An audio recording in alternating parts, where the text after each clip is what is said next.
up pretty high into the Rocky Mountains on a beautiful July morning. We wanted to find just the right place to share from.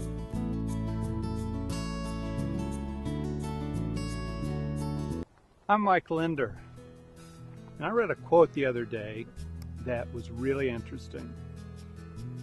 The quote said, "Those who dance are thought to be insane by those who cannot hear the music." Isn't that true?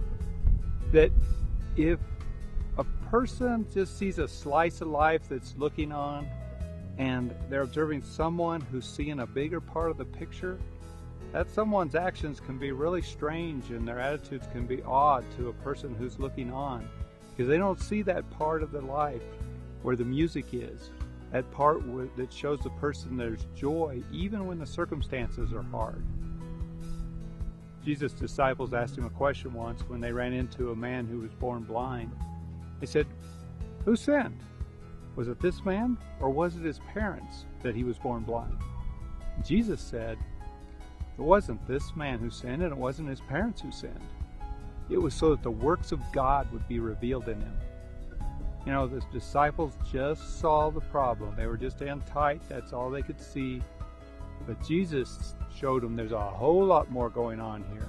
He had the big picture. He let them know that God had a plan for this man's life. This man would bring glory to God. You know, I live in a very small picture world sometimes. When Beverly and I had our children who had disabilities, sometimes all I could see is their problems. And when they later went ahead of us to heaven, I just sometimes struggle feeling nothing but their loss and the suffering. It's so different though if I can back up and see the bigger picture, because then I begin to see them with Jesus and the joy they have now. I begin to see the way that they brought him glory in their lives, and I can tell them the way that they've impacted people that they came in contact with, sometimes because of their limitations, and the way they brought glory to God in those people's lives. I think, how can I have this kind of big picture view more often, more consistently? What is working for me is applying what David said in Psalm 19. The law of the Lord is perfect, restoring the soul. Taking time each day in the Bible is raising my eyes again to the big picture, and it does restore my soul. And going there for at least a little while every day is key, because I go back to a small picture view on a regular basis.